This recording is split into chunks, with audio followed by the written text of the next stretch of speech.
Que o Trump não gosta do Jerome Powell não é nenhuma novidade, mas apesar de sabermos que o mandato dele deve terminar em maio do ano que vem, você tem uma pressão gigantesca para que ele faça corte de juros. Ele demonstra claramente que se ele tivesse o poder, ele já substituiria imediatamente, né? Faria a demissão do Jerome Powell. Só que a lei não permite ele fazer isso, pelo menos na forma que está estruturado hoje.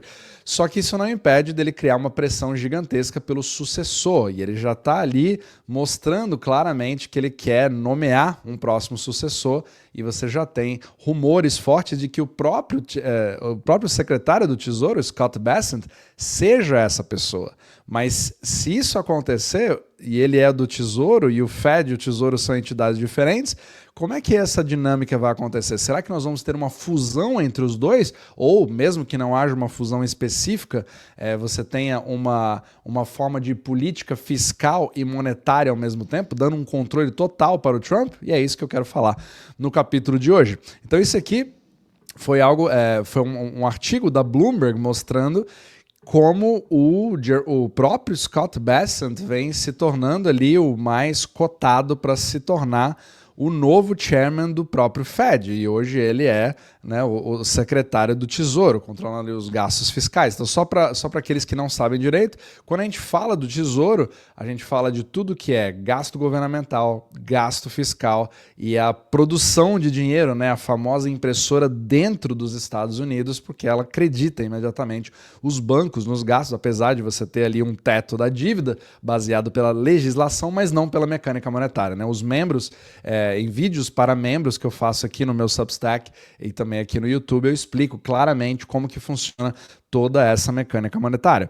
Agora, o Fed já se trata de política monetária, onde você tenta controlar via taxas de juros e toda aquela coisa midiática que acontece nas reuniões do FOMC, é justamente uma tentativa de você manter o controle da inflação e também do nível de desemprego nos Estados Unidos. Então, esses seriam os dois mandatos, né, do Jerome Powell em relação à economia americana. Só que esses dois vêm cada vez mais conflitos. Então você tem, por um lado, o Fed tentando segurar com medo da inflação subir, etc., e a questão do desemprego, e por outro lado o Trump falando, não, a inflação já está controlada, isso já acabou, isso não deveria ter nenhum tipo de limite, né, ou de juros para tentar controlar uma coisa que já foi vencida. Inclusive, um dos grandes temas do próprio Trump não, eu quero, na verdade, que não tenhamos nem limite em relação aos próprios gastos públicos que não param de crescer, que é toda a preocupação que você tem hoje, né? Se você olha aqui o gráfico exponencial, esse é o maior foco da mídia, apesar de que eu explico as nuances disso, né? Principalmente ali para os membros, quem acompanha esse podcast há mais tempo sabe do que eu estou falando, mas aqui você tem uma implicação gigantesca, porque a partir do momento em que você tenha uma fusão entre os dois, vamos pensar aqui seja numa fusão, ou mesmo que Scott Bessent tome, principalmente pelo fato dele ser totalmente aliado ao Trump. Esse tipo de movimento, ele pode criar uma dinâmica completamente diferente nos mercados, onde você passa a ter o total controle, inclusive fazendo com que o teto da dívida se torne irrelevante, porque você nunca vai passar por cima disso. Inclusive, você consegue fazer um grande cancelamento da sua dívida, você consegue reduzir de uma hora para outra alguns trilhões de dólares. Mas como que tudo isso funciona? Bom, só antes disso, é claro que tudo isso, todo esse tipo de trama cria uma série ali de turbulências, principalmente agora em 2025, num processo de desglobalização de toda a economia ao redor do mundo, e isso cria incertezas. Então muitos me perguntam como que eu vou investir o meu dinheiro, e se você tiver em dúvidas, né, sobre o seu portfólio, se você está indo no caminho correto, a gente pode ajudar você com a nossa equipe de assessores, basta você escanear esse QR Code aqui. Agora, para você saber mesmo como funciona todo o sistema euro-dólar, né, o que acontece ali nos bastidores, entender de fato a mecânica monetária, eu tenho hoje um Substack que você pode acessar com um link aqui na descrição abaixo, onde eu literalmente entro em detalhes com vídeos exclusivos para membros, com artigos específicos e onde até eu compartilho o meu próprio portfólio para você ver como que eu mesmo estou defendendo o meu capital nesse fourth turning, né? nessa virada aqui, onde as instituições perdem cada vez mais credibilidade e você tem mais instabilidade nos mercados. Então todos os links estão na descrição abaixo. Então continuando aqui, você tem a seguinte questão, que é uma das coisas que a gente mais segue.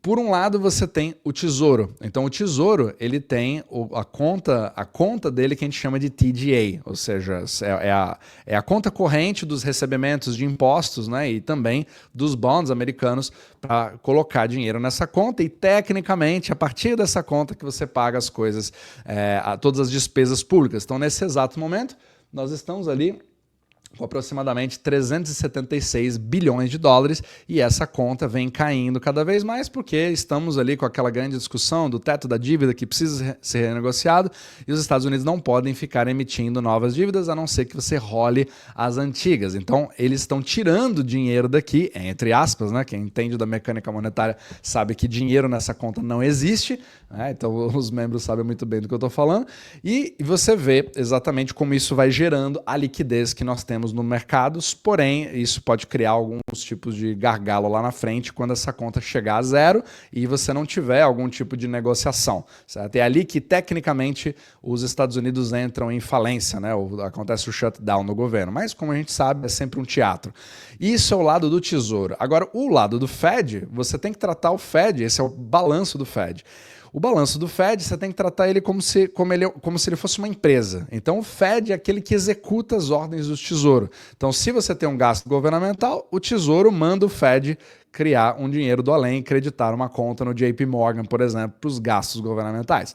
Agora, o Fed, ele detém bonds americanos e o Fed também recebe juros desses títulos. Então é como se ele fosse uma empresa. E nesse exato momento, essa empresa está entrando num prejuízo cada vez maior porque as receitas dele, dos juros do Tesouro, são menores do que os gastos que eles vêm fazendo. Só que isso daqui é o balanço total do Fed. Então, aproximadamente ali 6,6 trilhões de dólares, dos quais 4,5 deles são bonds americanos. Então, essa talvez seja a parte mais importante para você entender. Então, se você, dos 6,6, você tem aproximadamente ali 4,5 que são somente de bonds americanos, que estão hoje, né, com o Fed, você fazendo ali uma tabela entre os dois, concorda que você já passa a conseguir eliminar parte dessa dívida, se você quiser, mesmo que seja de uma forma não tão oficial, e a própria Bloomberg chamou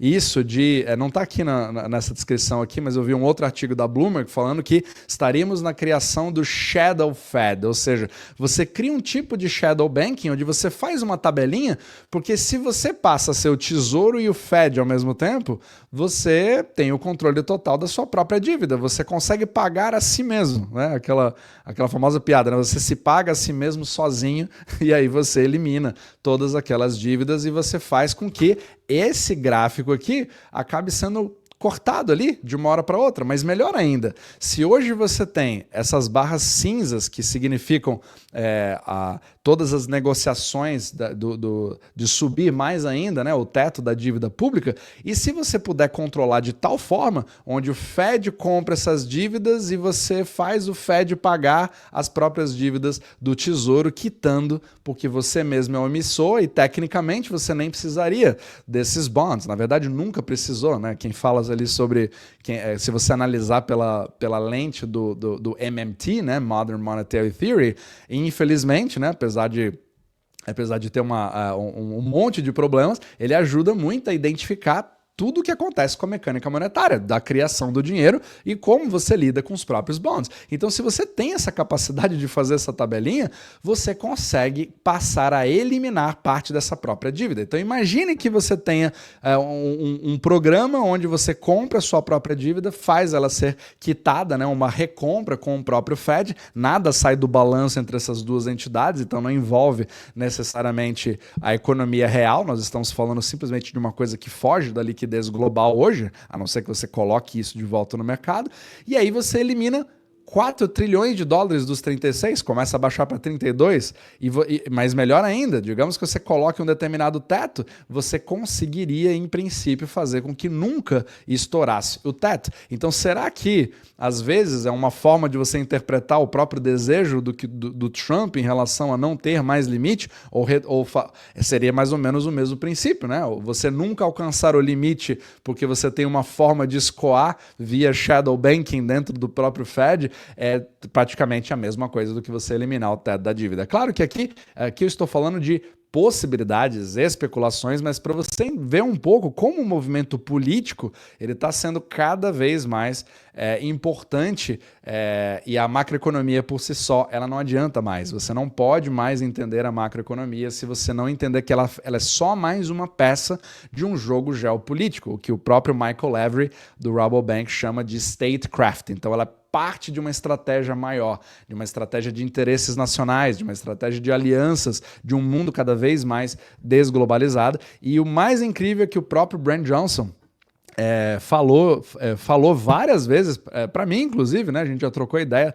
sobre esse assunto, dizendo que ele acredita que em algum momento essa migração, né, esse merge, essa fusão entre essas duas instituições vai acabar acontecendo pelo plano de poder. Então vai ser muito interessante ver a cena dos próximos capítulos, mas mesmo que o Scott Bassett não seja essa pessoa, ou você ter alguém que esteja mais aliado hoje ao governo, aumenta as possibilidades de uma